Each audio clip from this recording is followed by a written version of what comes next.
For 35 seconds. Good. I'm so excited. I'm glad you're excited. That's a lunch ready over there.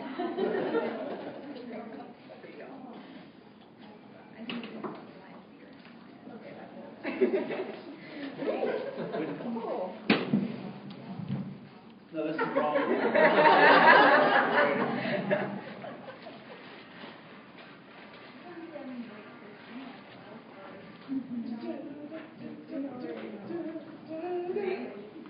Everybody up? Want a sugar high? Be that kind of session.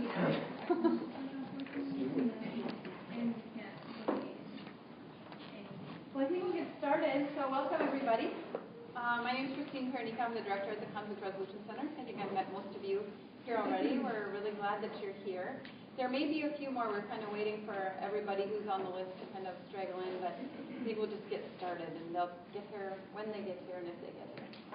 So we are on the second day of our 7th annual symposium. Very excited about all of the speakers that we've had this week and we will have.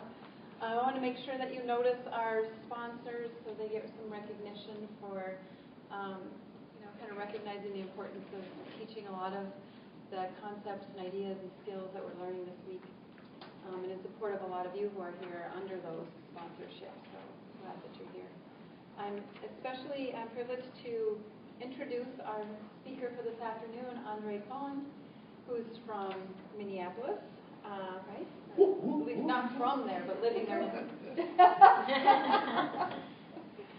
Andre is an energetic presenter, powerful communicator, and a dynamic teacher who integrates his abilities as an improvisational comedian, large group facilitator, keynote speaker, and classroom teacher to captivate and educate his audience. You have this full bio in front of you.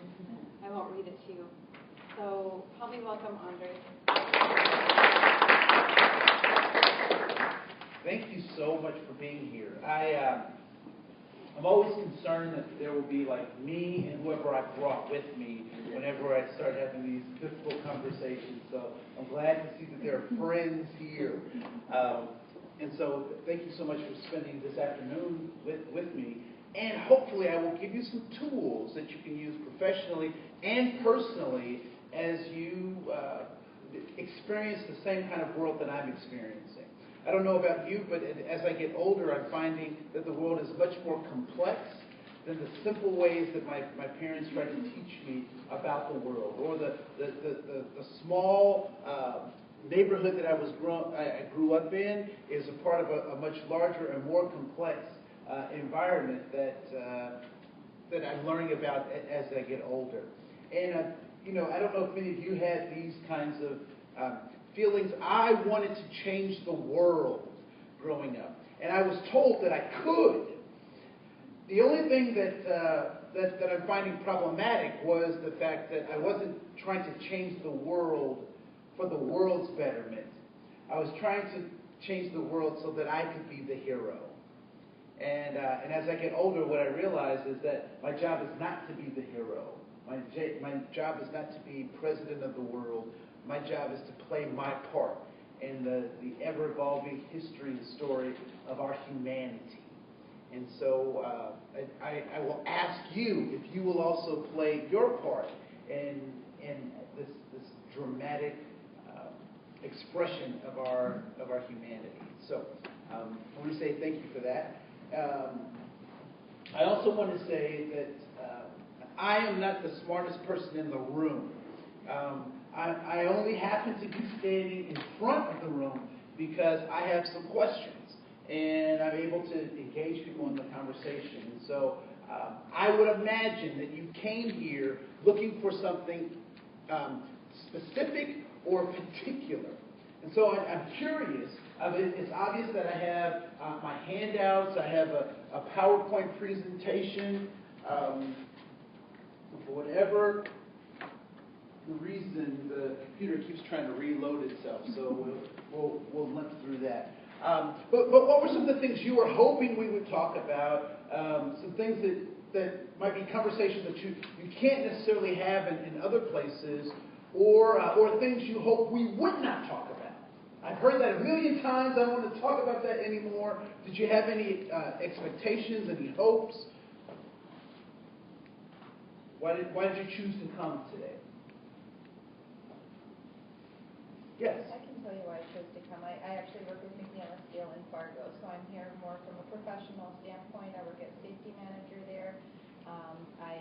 We are in a continuous process of transitioning our culture to be a safer culture, to think about moving the steel material the safe way, doing it the right way, doing that, and really where my challenge is at is, looking how can you transition cultures and such. And I can answer your question as far as what I'm not looking for. I know that there are differences in each culture, in each generation. So I'm not looking for somebody to just sit and explain what the differences are. I'm looking to see how can you truly transition a culture to be potentially a safer culture, or just in general a culture. How do you transition that? All right, cool. So how do we transition cultures and not spending a whole lot of time talking about those differences? All right, very good. Other folks, what other expectations or things you just do not want to talk about?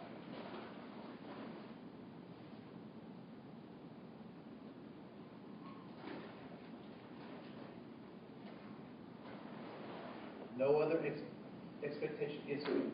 I'm an MBA student, and so my professor, I work with her, and she kind of gave me this opportunity to pick from the sheet of, a week's worth of lectures and whatnot, and told me, the most interesting ones to her, and I don't know, I chose it because, it kind of breaks up the monotony of the day, and so I wanted to go to at least one of them. She said that you're funny and that you'll bring some funny aspects to it, and that's what she's heard about it. And personally, I did my undergrad in management and international business, and so I have a huge love for learning about different cultures and how to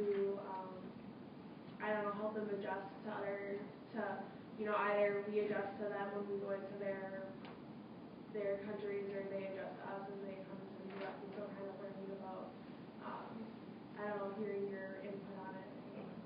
All right, cool. Thank you. Anyone else? Well, Yes. I'll speak. I don't know if I was a little late, so we work with New Americans in Grand Forks, and so we work with a lot of volunteers, serving about 100 volunteers, working with 100 volunteers for about 200 New Americans. So cultural competence is important from the standpoint of the organization, helping volunteers understand culture and what cultures they bring with them, and being respectful of other people's cultures. And then at the same time, we're helping New Americans understand about culture in the greater Grand Forks area. Okay. So that back and forth around culture, kind of what you were speaking to, of understanding how to be helpful, also educating folks on how they can also acclimate to kind of where we are now, where they came from, and where they currently reside. Okay. Right, cool. Anything else? I have something that came up at lunch. Yes. You were talking about an example from college in Minnesota where a student had dressed up as a black rapper, and a white student had painted their face black. And we've had similar issues on our campus. And I think the question came up as, why are we still doing this? Why doesn't it change? And really talking about the social reasons why we constantly sort of feel like we're still stuck in some unaware place. So why are we still having conversations about sports teams named after ethnic groups? Why are we still having conversations about why people dress as ethnic groups, or even sometimes as other gender groups, not to honor those individuals, right? Why are we still having those conversations? We'll talk about why we keep having those conversations. Yes, ma'am. I would like to learn a way to confront those conversations, like from an educated standpoint, so it doesn't seem like I'm being like an extremist or a feminist or some of those other terms that come up when you try to confront something that you don't see as. So I love that, and I'm going to give you something because there's a comedian that I love. I am in love with this man, and if I could come back as him, I would. And his name is Russell Brand. Anyone familiar with Russell Brand? Russell Brand said something that I thought was very interesting. He said, when I was poor and I complained about inequities, they said I was jealous. Now that I'm rich and I complain about inequities, they say I'm ungrateful. The problem isn't whether I'm rich or poor. The problem is they don't want us to talk about inequities. And so what I would suggest to you is that whatever name they call you has nothing to do with you. Because they will always call you some name to get you to not what? To not talk about it. So if I call you so we'll talk more about that because that's really important. How do you stand up and have these critical conversations in the face of insurmountable odds or pressures that seems to be suppressing thought, right? So we'll go ahead and get started. I like to begin with context because I believe that context is extremely important. Context is important. So if you take your handout and what you'll see on page 3 are 4 circles. There are 4 circles on page 3. And what I'd like for you to do is I want you to put one thing that is of value or importance to you in each one of those circles.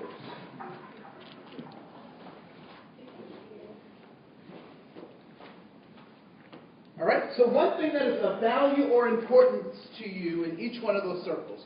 So it could be a concept like freedom, justice, or love. It could be a person, a significant other, a niece and nephew. It could be a place like Grand Forks or the Cayman Islands. It could be a thing like a motorcycle or a jet ski, right? So one thing that you value or that is important to you in each one of those circles. So one thing in each one of those circles.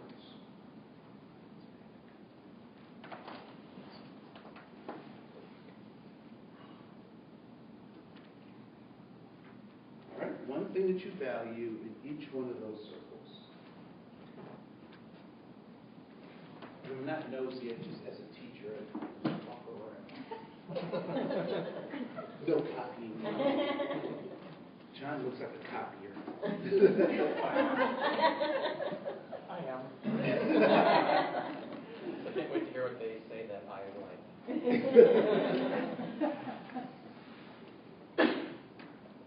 All right. It looks like most people have all 4. And thank you for using your tenacity to write on the paper. I don't know what happens when you make copies. The paper gets slick. So thank you for doing that. What I'd like to do now is I'd like to play a game. And the game is very simple. What I want you to do is I want you to try and find 2 people for each one of the things that you have written on your paper. If you find someone who either agrees with what you have, they say, you know what, that's a really good idea. I have that too. And I want them to put their initials next to your circle. You can also find people who actually share that, right? So they have it on their paper as well. So whether people agree with it, they say that's a good idea, or they actually have it on their paper, I want them to sign next to each one of those circles, and I'd like for you to get a minimum of 2 for each of those circles, which means you should have a minimum of how many people? 8. A minimum of 8 people. All right? So 2 for each one of those. Any questions before we begin? You have 90 seconds starting now.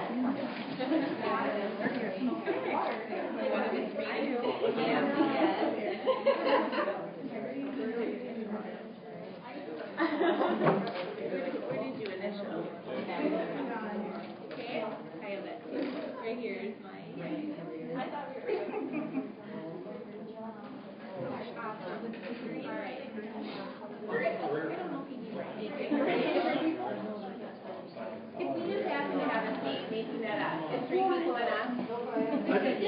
two for each one of your circles. So when did we have all four?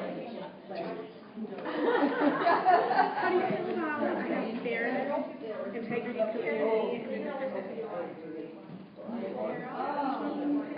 I have fairness, including. Oh, perfect. 60 seconds. I think they said to agree with us, right? Yeah. I forgot here. I like family. Yeah. Okay.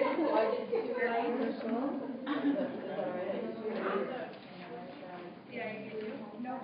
You have one? No. I know. It's community. I agree with this. All right. You. Good.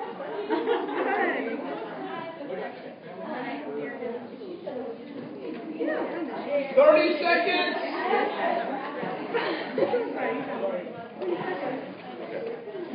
Hi. I'm reading family. That's important. We know about that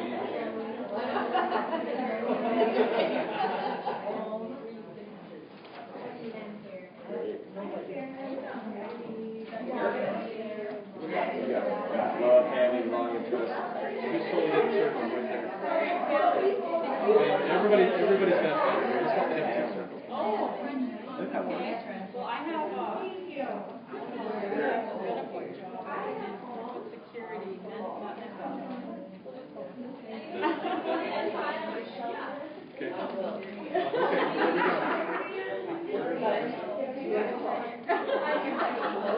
Not anything that says. I'm not. I'm just making fun of your writing. Wait, you know what? 4, 3, 2, 1, and game over. Game over.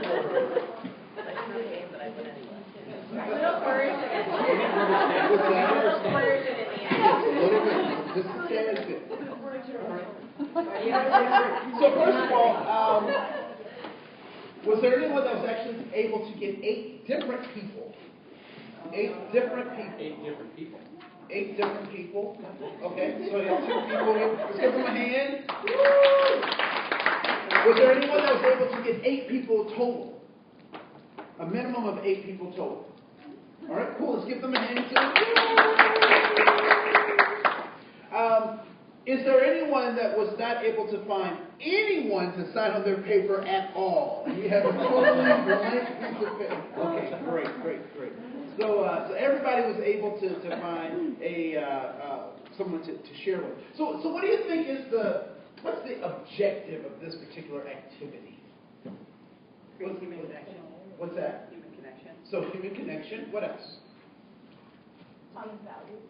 All right, so talk about values. So sharing our values. What else?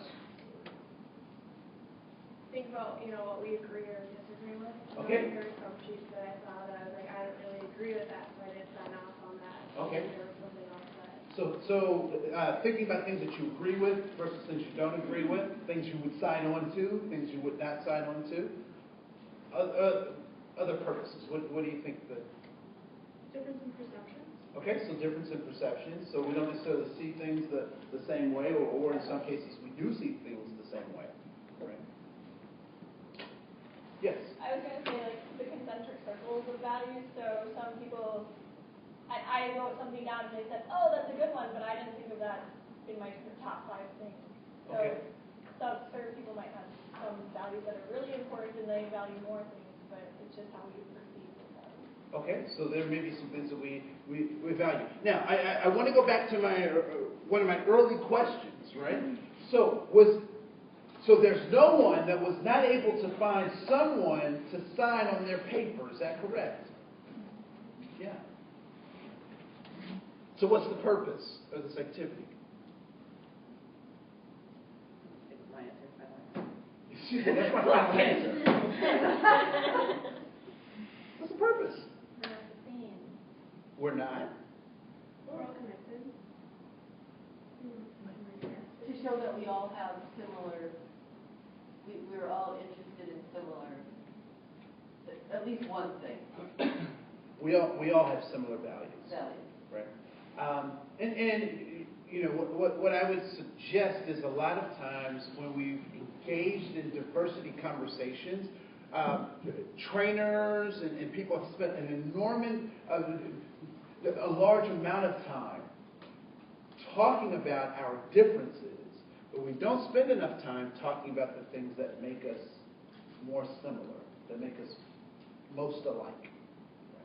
And so that's the premise that we will walk down. That because I believe we are more similar than we are different. I think our differences are important to have conversations about, but I also think that sometimes those differences can be distractions in terms of taking our mind off of what we should be focusing on, which is ultimately our humanity. Right? So you obviously value more than 4 things, so I just asked you to pick from the things that you value, 4 of them, and you wrote them down. Is that correct? Yeah, so you obviously value more than those things. As you were walking around the room, were there things that you saw on someone else's paper and you were like, man, why did I think of that? Or I should have wrote that down. What were some of those things? Integrity. What were some things you saw on someone else's paper and you were like, wow? Fairness. You saw that and you were like, oh yeah, I could have wrote that down. One more. I wrote education, and someone said that that was a good one, or that they should have thought about. Okay, so education was one of those. Okay, cool. As you were going around the room, were there also things that were more difficult to find someone to sign on, or you actually did not find anyone to sign on those things?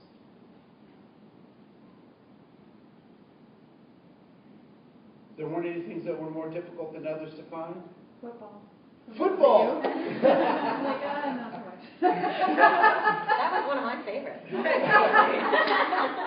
So please raise your hand if you value football, even if it wasn't written on your paper. If you value football, it's important. Sports. Okay, sports. All right, cool. Yeah, we're more alike than we are different. And I would submit to you that our differences are what I like to term obstacle illusions. Obstacle illusions. They are obstacles that keep us from having authentic relationships with one another. Right? And then, an example of an obstacle illusion is the concept of race. Race actually makes no sense if you sit down and you think about it. Right? And I like to use President Barack Hussein Obama as an example. So, ethnically, how does Barack Hussein Obama show up in the world? How does he show up? He's what? Same way everyone else does. The same way everyone else does? I wouldn't go that far. How does he show up? No, okay. See, here we see him as black.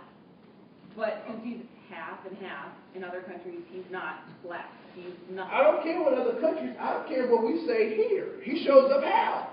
Black. He's black.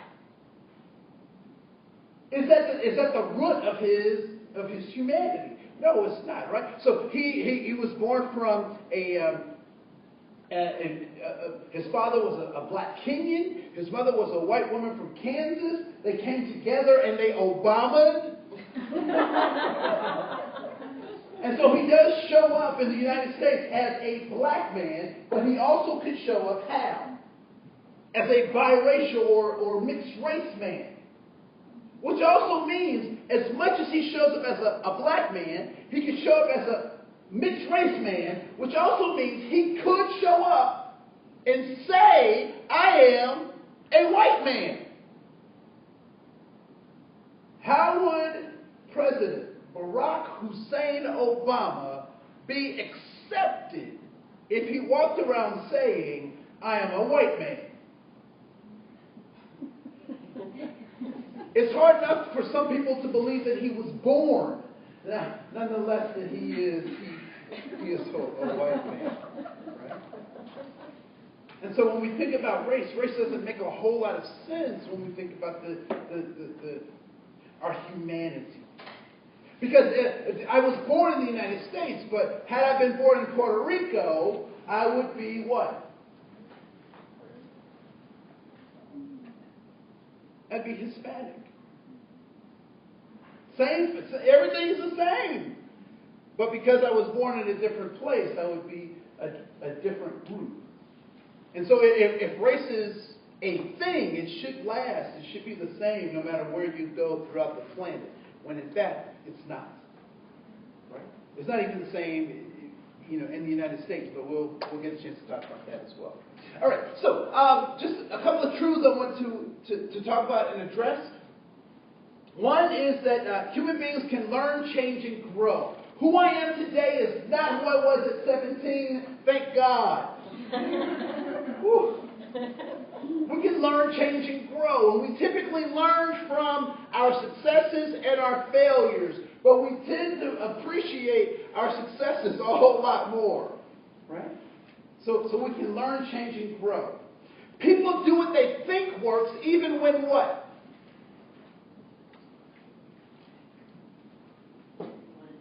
Even when it doesn't work. They do it because they think that it works, even though it may not be working. And why do they keep doing a particular behavior, even though it's not working? Because they think that it works? What's that? I'm thinking about as a parent. You just eternally hope that what you do and say works. Do you eternally hope that? Right. So I don't know if you've seen this in a grocery store or not, or in one of the discount stores. And there'll be a kid who's having some trouble because they want something but they don't have a job. So the kid is like, I want the thing, and the parent says, no, you don't have a job. And the kid is the kid flops on the floor or screams. Anybody seen that in the grocery store? Okay, you've seen that, right? Why is the kid doing that? Because he thinks it's going to work. And it's what? Is it working? It probably did. So why is the child acting that way? Because it's worked when? In the past. And so we favor successes. We like to try to build on successes. And so if the behavior has worked in the past, and I'm in a similar situation, I'm going to use that behavior, which also means that I'm looking forward to the next time I have an opportunity to use that behavior. So I've used it in the past, I'm using it in the present, and I will also try to use that behavior in my future. When will I change as the actor in this scenario? When will that child change? When the child realizes that it doesn't work. Because as adults being in that store, we realize that behavior is probably not going to get them what they want. The parent has a pretty good idea that behavior is not going to get them what they want. But the child, from their past experiences, hasn't had that epiphany yet. And sometimes that epiphany doesn't come to their 35, but at least it comes, right? At some point it comes. So, first, human beings can learn, change, and grow. People do what they think works even when it doesn't. And that all human behavior is goal-directed. I'm not a cynic, but I find it very difficult to believe in true altruism. That people do something just for somebody else because it's just good to do. I think a lot of people do stuff because it makes them feel good, which would not necessarily be true altruism. Right? So all human behavior is goal-directed. So people do something for some kind of end. Their behavior is trying to get them someplace. Lastly, attitude is a reaction to a goal. What have you been taught about an attitude? Anyone been accused of having an attitude? Anybody have an attitude right now? What's an attitude? A frame of mind. It's a frame of mind. Attitude Is everything. is everything. What do you mean by that? It's contagious. It's reflective of who you are as a person most of the time. So it's reflective of who you are as a person. It's contagious. It's everything. Attitude. I think when if you're ever hiring anyone, I've hired people in the past and they say, higher attitude because you can teach everything else. So I always think of it as, it's something that kind of is within you. It may be able to change, but it's kind of that person. So if you hire for attitude, kind of. So attitude is about a person. It's a way of people carry themselves. Kind of. Right? Kind of. So a higher attitude, but you can teach everything else. Yeah. All right? Anyone else? You guys are brilliant. Those are great answers. And all of those answers were inadequate for my parents. So my parents grew up old school, right? And so, their parents raised them yelling, screaming, and spanking.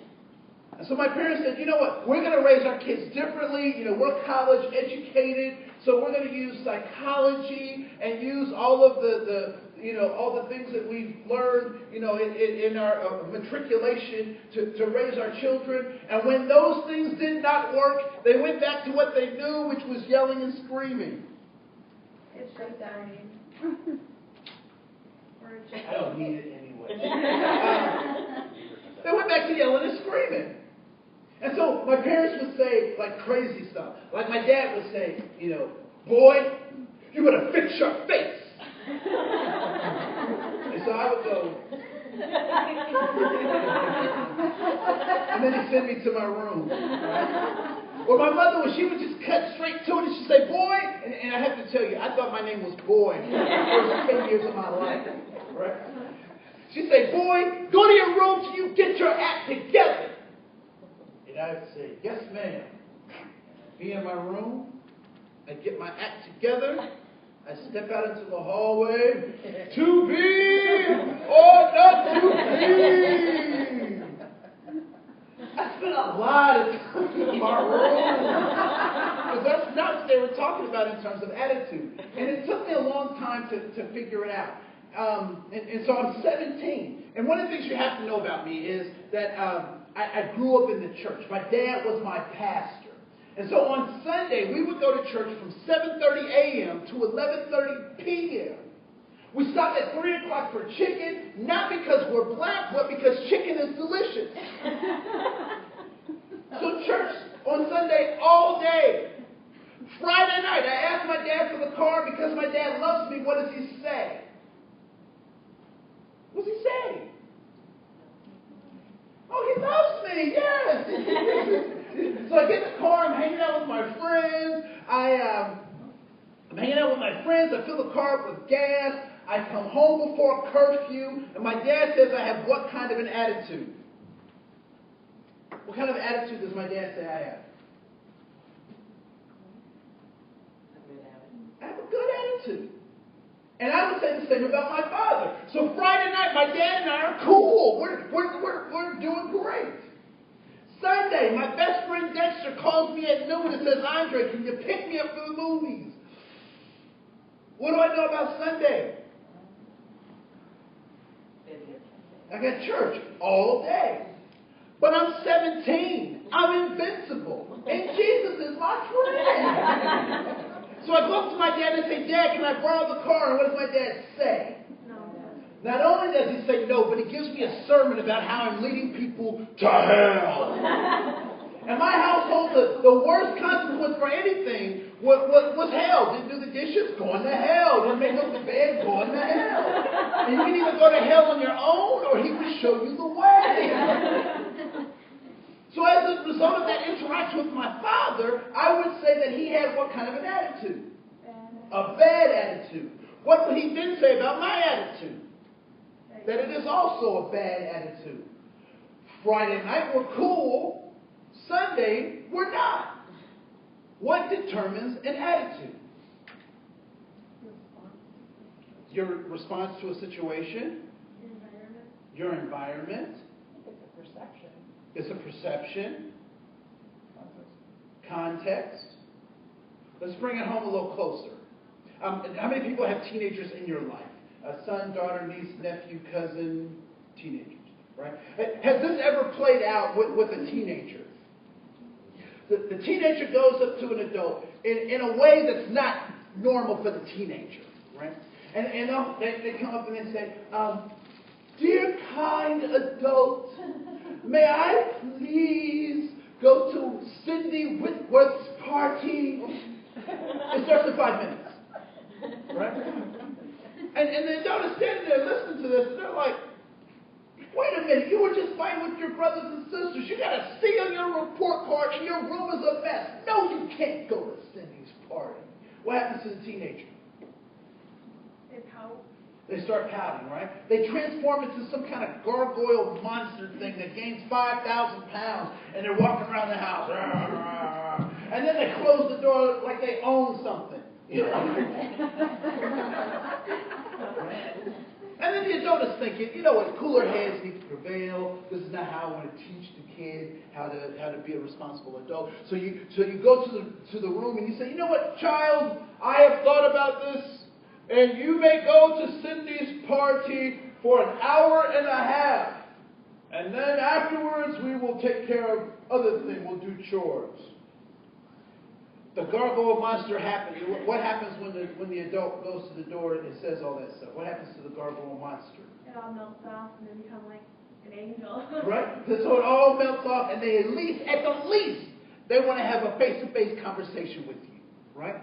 This is the point that you get the Facebook password. Just so you know. Okay. Right? So the attitude of the child changes. Why? They got what they want. They got what they wanted. See, all too often with attitudes, we've gotten to a point where we get caught up in people's attitudes because they're trying to distract us from something else. See, one of the things I would do with my parents is that we had a rule in my house. And the rule was that you do not talk back to the parents. So they tell you to do something, and you do it. So I knew the rule. So my dad said, Andre, take out the trash. And I said, why do I have to take out the trash? What did I just do? I talked back, which meant what? I broke the rule. So now my parents are talking with me about the rule. And because I know the rule and they know the rule, I keep playing it until they send me to my room. And from a kid's perspective, who won? You did because you didn't have to take out the trash. I won because I did not have to take out the trash. So when we talk, all too often our employees, students, employees, sometimes they will kick up all this dust because they don't want us to focus on what the goal is. So if someone has a bad attitude, what do I know about them? That they're not reaching their goal. Because people with good attitudes have their goals in hand. And all too often people are trying to get us to circumvent what we're doing because they don't want to do what we're asking them to do. They don't want to focus on the goal. So they say, let's focus on all this other stuff. Right? So there's that. And so what are humans' goals ultimately? What is the nature of humans' goals? It is that they want safety, significance, and belonging. Safety, significance, and belonging. Abraham Maslow talks about 5 or 7, depending on what model you use. I like using Alfred Adler's human motivation, that we're motivated by those 3 things. And significance basically says that I'm a person with purpose and power. I was born for a reason and to serve a purpose. Whether it's a purpose or a reason that comes to me from the universe or that I decide myself. But I'm here for a purpose and for a reason.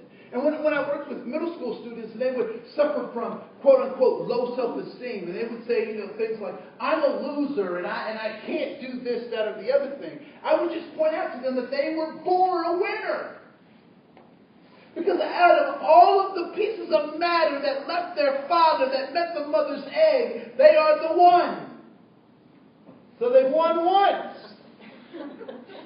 So they can win again. Right? And so when we think about that significance, we have to help people remind themselves that they have some significance. Belonging says that I'm in relationships with other people who understand my significance or my purpose or being.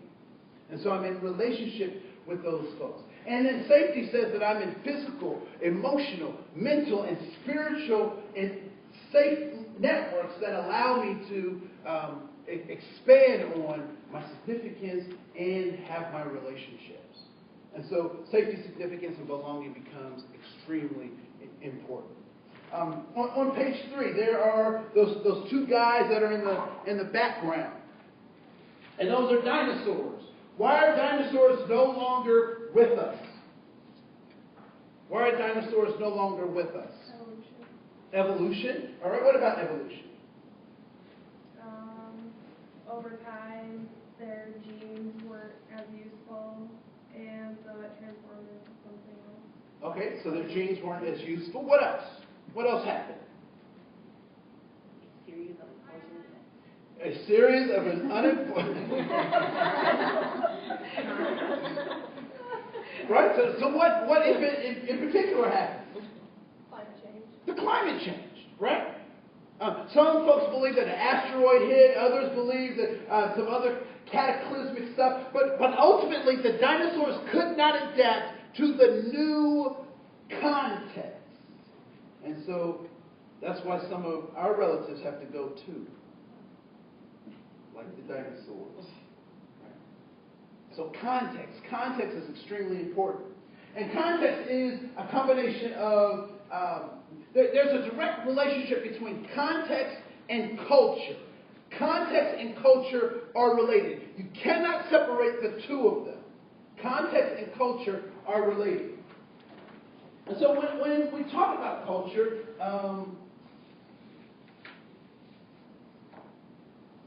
I like to use this example.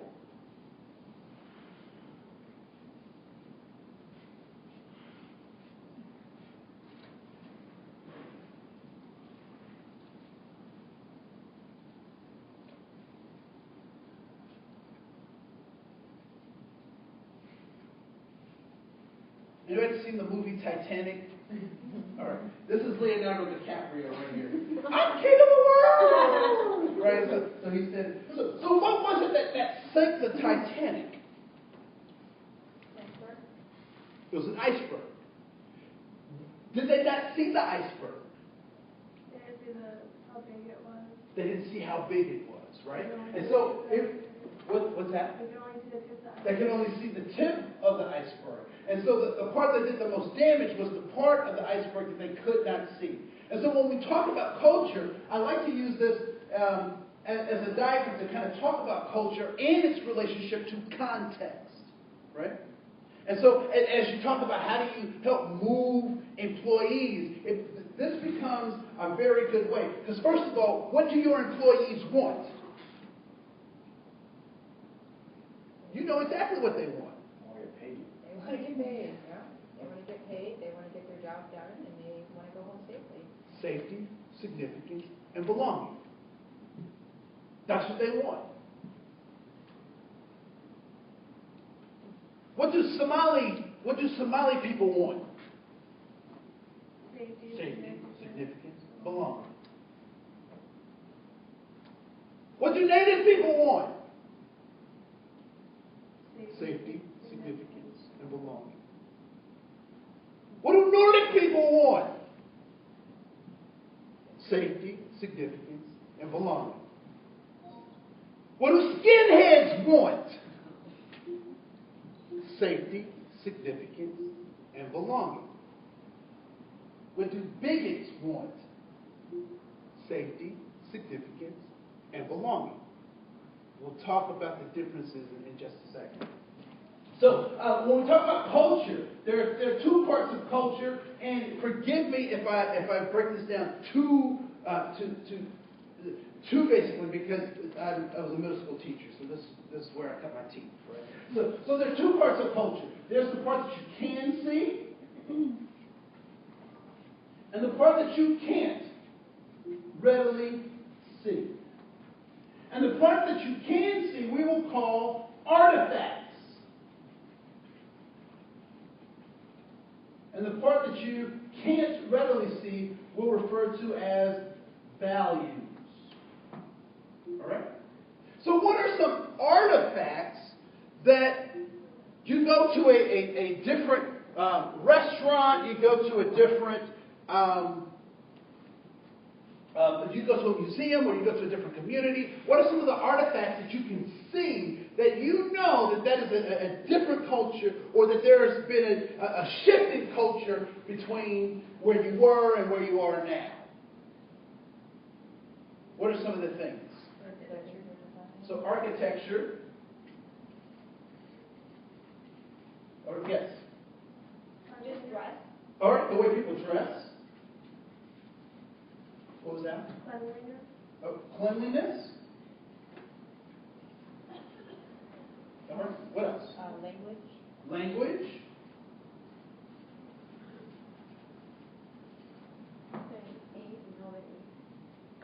How they what? How they eat, bowls and utensils. Okay. That sort of thing.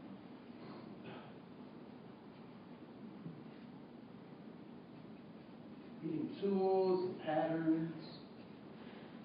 What else? Food. Food. All right, so the types of food that they eat. What else? Artifacts. Weapons. Weapons. Okay. Art. And what's that? Churches. So churches, or temples, or mosques. Homes. What's that? Their homes. Okay, the homes, houses, homes. I'd say music, dance, Usage of space. use of space. Right? So these are all things, and this isn't everything about a culture, right? But these are certainly artifacts that we can see about cultures, right? So let's talk about some things, some value-related things that we can't necessarily see unless we're a part of that culture. For the women in here, there are some things about being women that in the women's culture, most of us men will not necessarily have access to. Right? Unless we're in a deep relationship with a female, a sister or a mother. There are certain ways that women operate in the world that as men we wouldn't know unless we had a deep relationship with a woman. So what are some of the things in terms of culture that we would not necessarily know unless we're a part of that culture? Family dynamics. Okay, so family dynamics.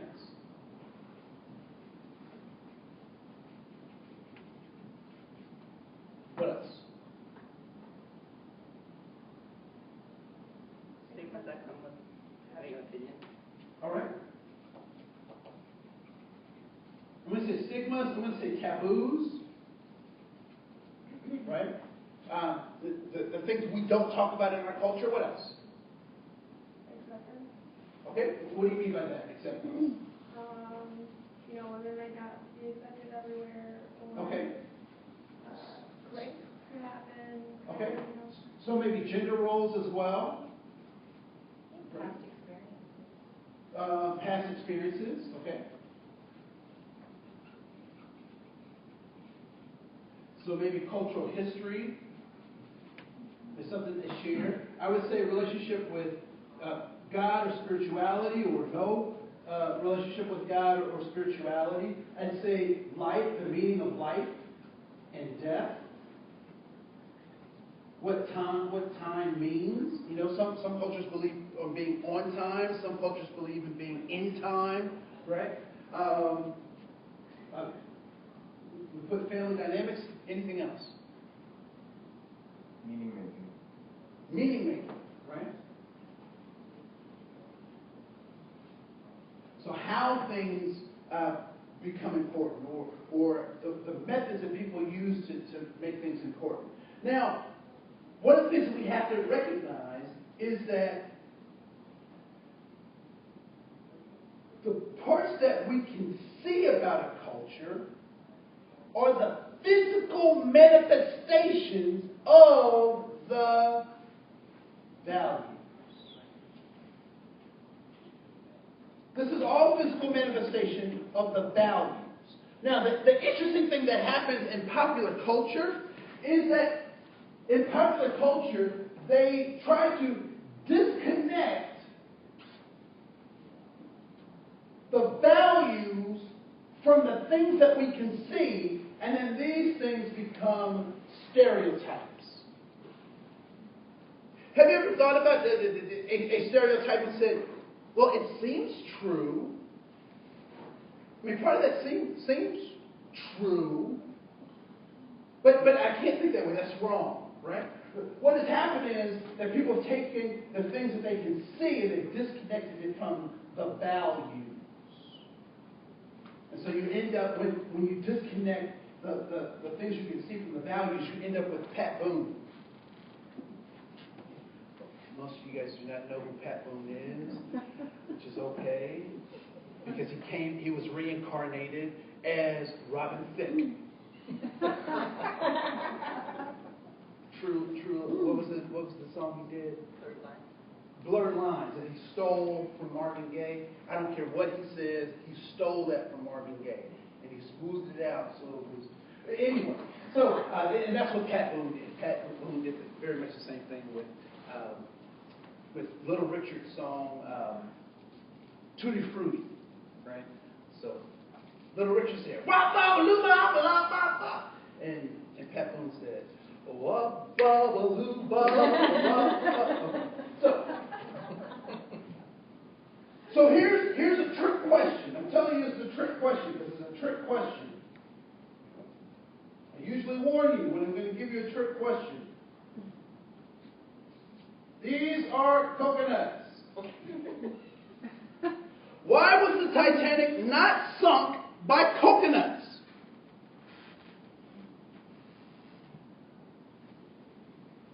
Coconuts don't rise in the ocean. Coconuts don't rise in the ocean? I've seen coconuts floating. Before from the ocean. They're too small. Well, let's say these were giant coconuts. All right. Why was the Titanic not sunk by giant coconuts? Because it was sunk by an iceberg. Because it was sunk by an iceberg. But why an iceberg? Because it was there. It was where? In the ocean. Context.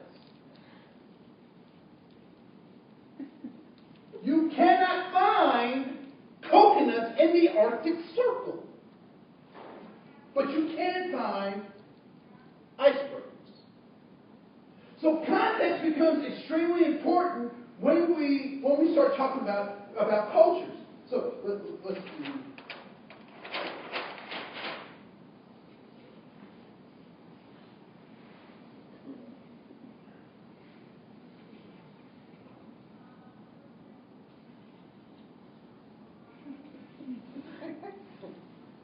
can't forget it. So context is extremely important. So let's say I have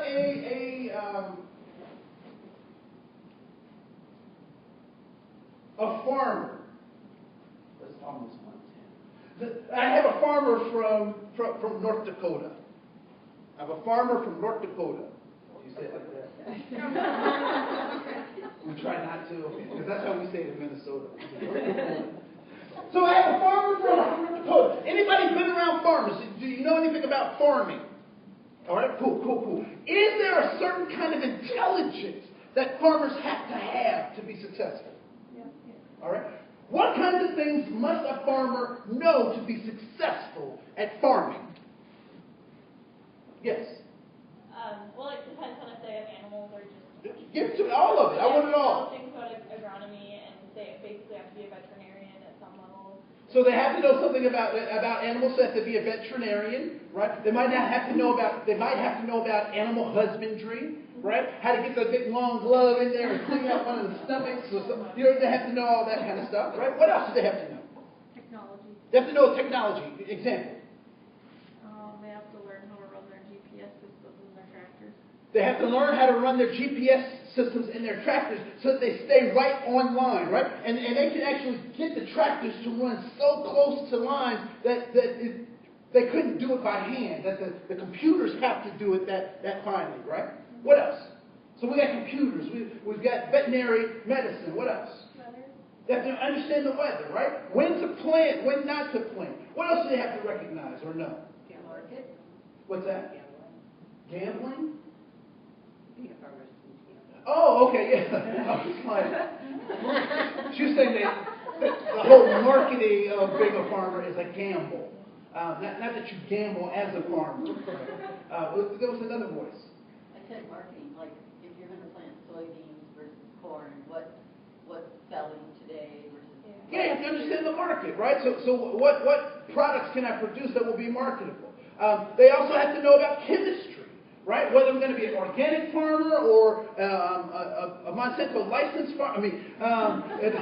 Whether I'm going to use, chemicals on my plants and all that kind of stuff. And so that sounds pretty sophisticated to me. But what would happen if that farmer was dropped off in New York? What would the New Yorkers say about that farmer? That he's unsophisticated. What else might they say about the farmer?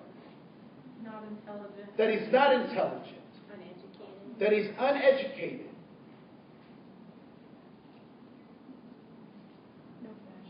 No fashion. At the same token, if I took a New Yorker and I dropped him off on the farm, what might the farmer say about the New Yorker? High maintenance and practical. That what? High maintenance and practical. That he's high maintenance and impractical. What else might the farmer say about the New Yorker? Maybe that they're not hardworking. That they're not hardworking. Maybe they're not hardworking. Pretentious. That they're pretentious. Right? And he may go as far as to say what my grandfather would say about a dog that doesn't hunt. My grandfather would say, what do you do with a dog that doesn't hunt? You shoot it. I'm not saying that you should harm animals or anything like that. I'm just saying, my grandfather had a lot of dogs. I don't ever know what happened to them, but I just So context becomes extremely important. And so when we start talking about folks who have come from other parts of the world, that was good. That could be South America. It could be a lot of places. Right? But when we talk about people who are coming from different places, they are coming from different contexts. Now, can the New Yorker adapt to the farm? Yes. Yes. Can the farmer adapt to being in New York? What is the gap called between their arrival and their acclimation? Starts with T and ends in I'm. How many people said that in their head? Time, right? Time. And so typically what we don't give people is enough time to acclimate to our environment. And I would imagine that most of our great-great-grandparents who came to this country did not speak English as their dominant language. But at some point, they did. It took time, right? So context is extremely important. Context is extremely important. So let's turn over to page 4. Context is important. The preamble of the Constitution reads as such: we, the people of the United States, in order to form a more perfect union, establish... You were like an elementary teacher, right? Yes. So could you sing this? No. Just like, no. No, there's a song? Yeah. I don't know. It's like, we the people, in order to form a more perfect... Oh, you're talking about Schoolhouse Yeah. Rock. Yes. Yes, I can. Not because I was a teacher, but because I was a kid. So, college campuses drive me crazy because they just keep getting younger. No, I'm not singing it, by the way. Thank you. That was good. I need to remember I can do that. We, the people of the United States, in order to form a more perfect union, establish justice, ensure domestic tranquility, provide for the common defense, promote the general welfare, and secure the blessings of liberty to ourselves and our posterity. We do ordain and establish this Constitution for the United States of America. And that song just keeps running through my head now. Thank you so much. The Declaration of Independence, paragraph 2. We hold these truths to be self-evident, that all men are created equal, that they are endowed by their Creator with certain inalienable rights, that among these rights are life, liberty, and the pursuit of happiness. Mine eyes have seen the glory of the coming of His truth. Okay, so if your heart doesn't pump, you don't get your adrenaline doesn't start pumping, you need to go see a doctor. Right? Because when I read those words, I get really enthusiastic. I get really excited.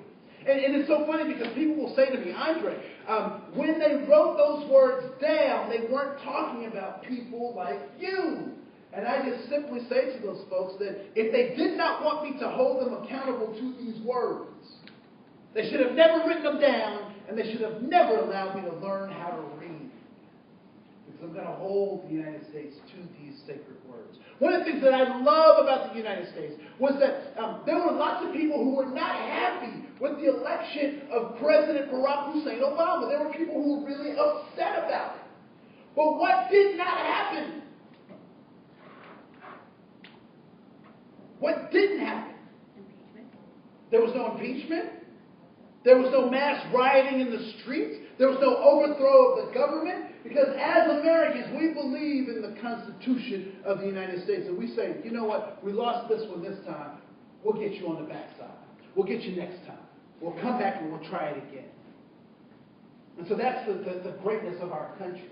And like your relatives, because I love this country so much, I get a chance to talk about it. So I can say stuff about our country that I dare somebody who doesn't vote or pay taxes to say about my country. And so when we start looking at our country, 1863, what happens in 1863? What happens?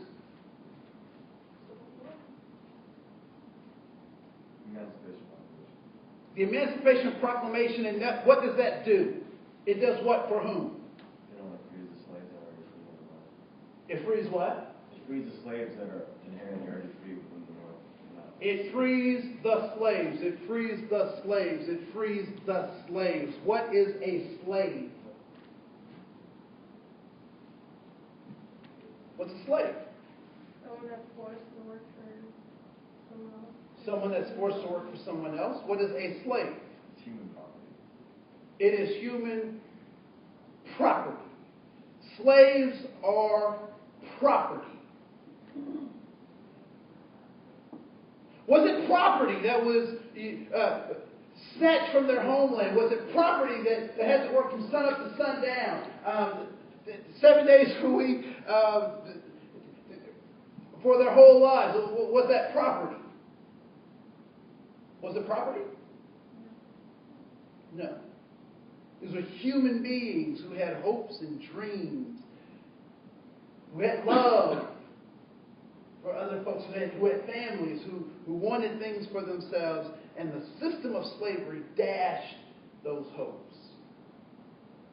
So from now on, we cannot say that these were slaves, but these were people in the system of slavery. People in the system of slavery.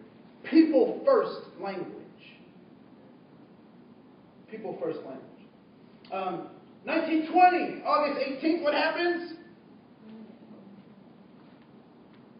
The 19th Amendment gets signed, giving what to whom? Women the right to vote. Hear me roar. So women have the right to be a participant in this great democracy, to help wield their own destiny.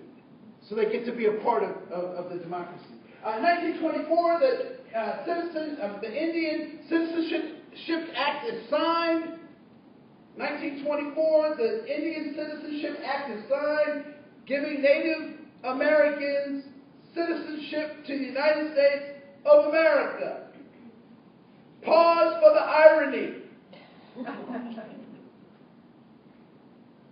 1964, the Civil Rights Act is signed, giving what to whom?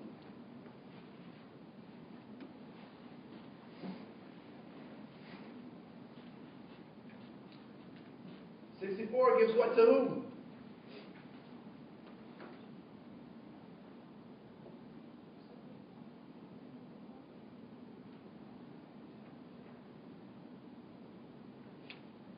I got more patience than a drunk bartender, a broke bartender. What does 64 do? Supposedly gives civil liberties to persons of color, specifically in that translation. It gives equal access to everybody. To everybody. Guaranteed. It outlaws this thing called segregation. We had this American version of apartheid that we affectionately call, or infectionately call, Jim Crow segregation. So it outlawed that. And it also gave a legal device by which we can hold people accountable to their behavior. And it identified discrimination. It gave discrimination a legal term by which we can now measure it, right?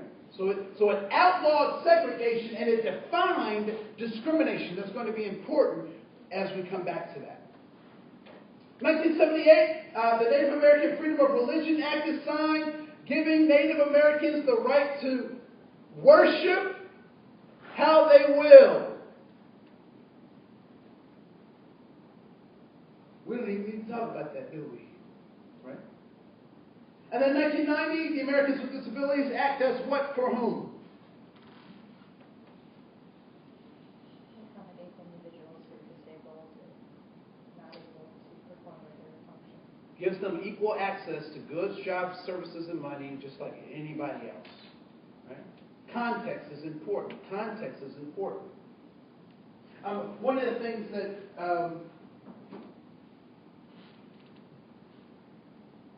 let's do this. So context is important. I'm going to come back to some other things in just a second. On page 5, there's a circle in page 5 that I want to draw your attention to.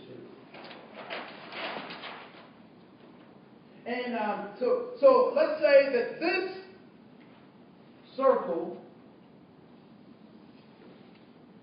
is the circle of all human knowledge. Okay, it's a little melodramatic. Let's say this is a pie of all information, right? What I'd like for you to do is I'd like for you to cut yourself a slice of pie the size of what you know of everything there is to know. So cut yourself a slice of pie the size of what you know of everything there is to know.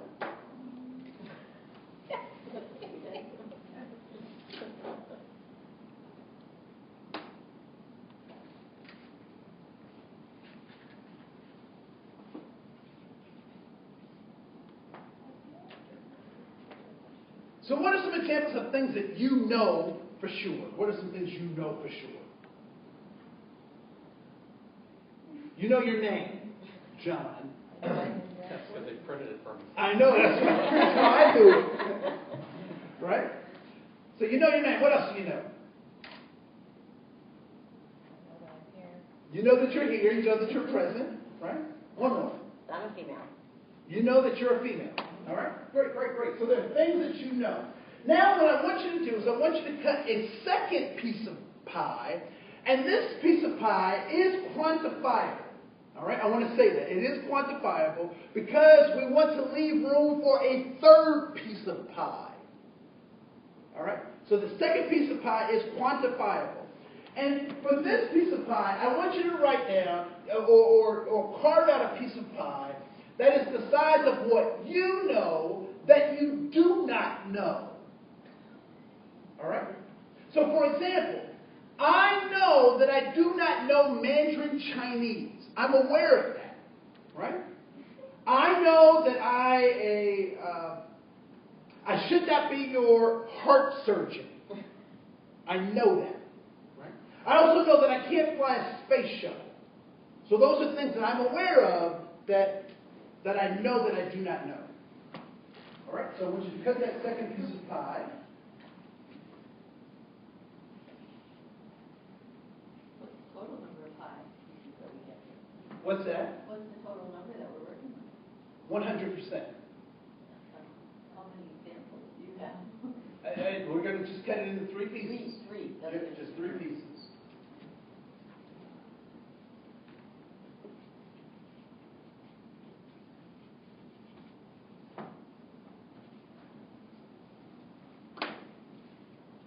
So give me 3 examples of things that you know you don't know. Lots of languages. Lots of languages, all right? So raise your hand if you know that you don't know lots of languages. All right, cool. There was something else. 2 more things. I don't know all the numbers of pi. All right, you know you don't know all the numbers to pi. Please raise your hand if you know you don't know all the numbers to pi as well. All right, one more thing that you know you don't know. I don't know what other people are thinking. All right, you know you don't know what other people are thinking. Please raise your hand if you know that. All right, good. Because if you did, that would be kind of spooky. Because you do not want to be in here. Let me tell you. All right.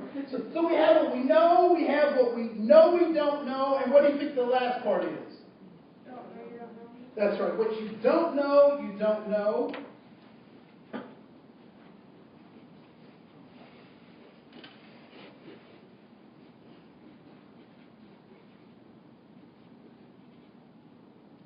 Or I like to refer to this as my blind spot. And it's so funny, I did this once and somebody said, "Hey, you got that from Donald Rumsfeld." I said, "You can use it for evil or for good, you decide." All right? And so I have what I know, I have what I know I don't know, and then I have what I don't know, or my blind spot. Right? So as you were growing up, whose responsibility was it to acclimate you to your society? Who had the primary job of acclimating you to your society? Your caregivers or your parents, right? Your caregivers or parents. So you have what you know you don't know, and you have your blind spots. Did your parents have a space that they knew, and they had some things that they knew they didn't know, and did they also have some blind spots? All right? Is it possible that your parents gave you what they had? Is that possible? Right? Where do you think your parents got what they gave you? From their parents. And where do you think your grandparents got what they gave your parents to give you? I don't know if you've ever done this, but I've made the mistake of doing this because particularly when I was in college, I couldn't afford all the books, and so what I would do is I would make a copy of somebody else's copy of the book. Now, I don't know if you've ever experienced this, but if you make a copy of a copy of a copy of a copy of a copy, by the time you get to the 5th generation, does that copy look like the original? No. And so what we call this whole thing, what we know we don't know, we might call this a paradigm. So your parents gave you their paradigm, their way of looking at the world. And where did they get theirs? From their parents. Now, what would you say to someone that you invited to a dinner party and they were asked to bring the dessert, to bring the pie, and they brought a pie where the majority of the pie was already eaten? Would you invite them to bring the pie next time? Probably not, right? What's that? To bring the rest of it. You invite them to bring the rest of it next time, right? Yeah. This reminds me of a story. There was 3 generations of women cooking a holiday meal, and let's say that the meal was a ham. All right. So 3 generations of women cooking a ham, and many of you have probably heard this story before. There's the granddaughter, there's the mother, and then there's the grandmother. And so the mother is in there just hacking this ham up. I mean, it's a bone-in ham, and she's just sawing at the meat. And the daughter's like, Mom, what are you doing? You're butchering that ham. And the mother's like, I got to cut this ham in half. And the daughter's like, why do you have to cut the ham in half? And the mother says, I have to cut the ham in half so that the juices can flow and it'll be tender and all this kind of stuff. And the daughter's like, Mom, that's hooey, because I just Googled that. So the daughter is frustrating the mom, and the mom said, you know what? Just go ask your grandmother why I'm cutting the ham in half. And so the daughter goes into the living room and asks the grandmother, and she said, Grandma, Mom is in there butchering that ham, and she told me to ask you why. She was like, no, she is not cutting that ham. She said, yes, she's cutting the ham. She was like, no, she is not. She said, yes, she is cutting the ham. She said, Mom, Grandma, why is she cutting the ham? My pan was too small, my pan was too small, so I needed to cut the ham. So the grandmother used to cut the ham because her pan was too small. And now the mother's doing it because she saw the grandmother doing it, but the context has changed. And so some of us may have relatives that refer to Brazil nuts by another name.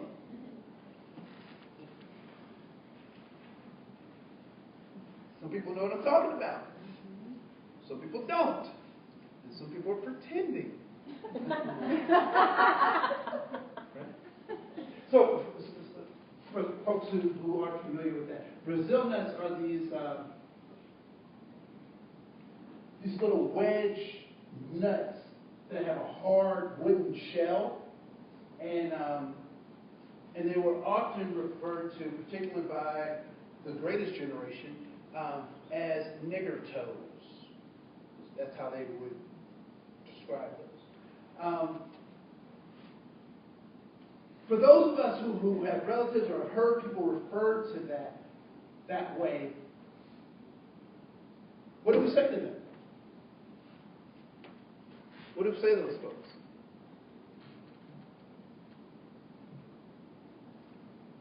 There's not a lot you can say to them. So there's not a lot you can say to them? Okay. That's what they believe, and how do you change the way they believe? That's what they believe. You can't change what they believe. What do we say to those folks? No, I can't say that anymore. What's that? No, We say it's not okay to say that anymore. Why? Because people get offended. Because people get offended. Why else? I was going to say, I think that when you're talking to someone who obviously isn't with the mind that they're going to change their mind, the most powerful thing you can do is ask them questions, so at least they think of it in a different context. Okay. So you can ask people questions. So maybe you won't convince them, but you at least make them see it in a different light. You can plant a seed. Okay. Cool. We'll talk about what you do to that, because you can change them. You might not want to do what needs to be done to change them, but that's a whole other conversation too. Right? So paradigm. So we operate with it, and if we don't question the paradigm that was given to us, we will perpetuate that whole system. If you turn to page 6, just real quick, you'll see that cycle of socialization. I get my paradigm in my early years. And in that paradigm, I get missing history, I get biased history, I get the folks' paradigm, right? And then they teach me how to act in society. So I get socialized to act in the society. And then the cycle, those things that I was taught, gets reinforced by the government, by the educational system, and the media. Until I have internalized it, until I believe it as truth for myself. And then I collude. If I'm not conscious, I collude with that stuff. And so I become an advocate. I teach other people this stuff. And it becomes my mantra. At some point I have a truth before I get into institutions, because once things get institutionalized, then that goes on to the next generation and the cycle continues unless we make a choice to do something different. All right? So let's turn back to page 5. So one of the things that is also important for us to realize is that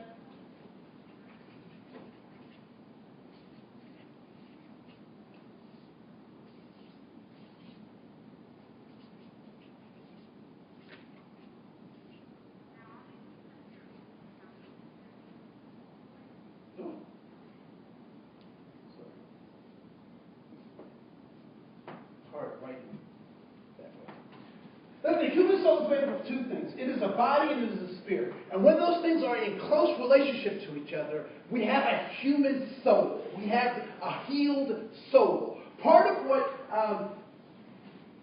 the concept of race is designed to do is to separate the human soul.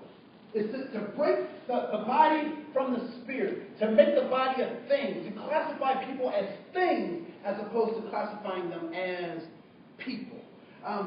And one of the things that I learned or was revealed to me when my grandmother passed, see, in my cultural traditions, we have an open casket funeral. And so my grandmother's in this really pretty box. This box is so pretty. I don't think she ever drove a car that's as pretty as this box. Right? So it's all pearl inlaid. You got knobs and all sorts of stuff. And she's just laying in it. She's laying there. Just laying there. And people come up and they talk to her and they tell her, all the stuff that they meant to tell her when she was alive, and they tell it to her, but there's nobody at home.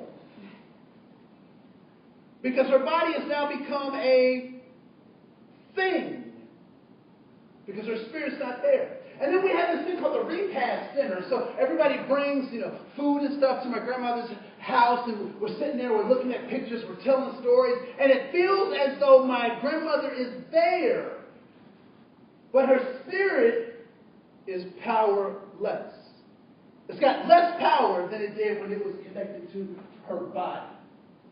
And so if we can crack this human soul, we make space for something that I like to call the void. And there's a little monster waiting for that void.